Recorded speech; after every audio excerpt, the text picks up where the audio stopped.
코로나19 이후 최근 4년 동안 특히 10대 마약 사범이 4배 이상 증가한 것으로 나타났습니다. 경찰청에 따르면 초, 중, 고 대학생과 대학원생을 포함한 학생 마약 사범이 올해 8월까지 총 255명이 검거된 것으로 집계되었습니다. 올해가 아직도 3개월여 남은 점을 고려해 볼 때 코로나19 대유행이 시작되기 전인 지난 2018년 140명, 2019년 195명에 비해 크게 늘어날 것으로 보인다고 합니다. 실제 코로나19 이후에 검거된 마약사범은 지난 2020년 323명, 지난해 346명으로 매년 늘어나는 추세라고 합니다. 그동안은 연예인이나 범죄자, 재벌자제자 등 일부 대상으로만 유통되었던 마약이 이제는 일반인들도 접하기 쉬워져 공무원과 학생, 회사원, 주부까지도 비율이 크게 늘었고 연령도 점점 낮아져서 초등학생들까지도 조사가 되었다고 합니다. 마약성 의약품을 불법으로 구매해서 투약하는 등 마약 사범의 연령대가 갈수록 낮아지는 모양새입니다.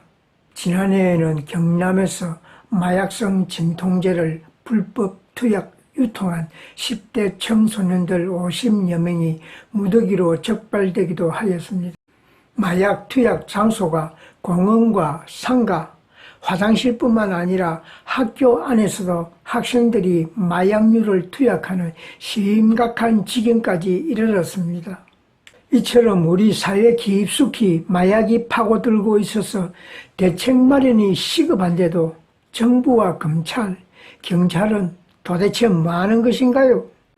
마약 유통이 지하 경제를 떠받치고 있다는 남미를 보십시오. 제대로 된 나라들이 있습니까? 마약은 인간을 파괴하고 사회를 파괴하고 국가를 붕괴시킵니다. 그런데 이번에는 돈 스파이크의 마약 투약 여부로 연예계가 시끄러워졌습니다. 연예인 마약 문제야 한두 분이 아니겠지만 무려 1000회분의 필로폰을 소지하고 있었다는 것이 더 충격이지 않습니까? 연예인은 청소년들이 가장 선망하는 지구꾼 중에 하나이며 언론 노출이 가장 많은 자들입니다.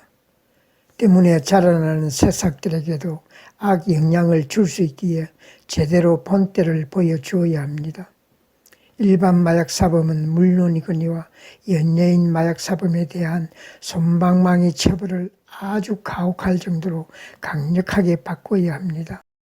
대마초나 필로폰 등의 마약 투약을 했더라도 몇 년만 깜빵 가서 섞고 나오면 또다시 연예계 활동을 하는 게 관례처럼 되다 보니 연예인들이 마치 본인들만의 특권인 양 마약을 계속하는 것 같습니다. 가까운 중국에는 마약 사범을 아주 단호하게 사형시키지 않습니까? 마약은 끈질기고 빠르게 사회로 번지는 사회악 중의 악입니다. 나라의 건강이 흔들릴 수 있는 무서운 존재입니다.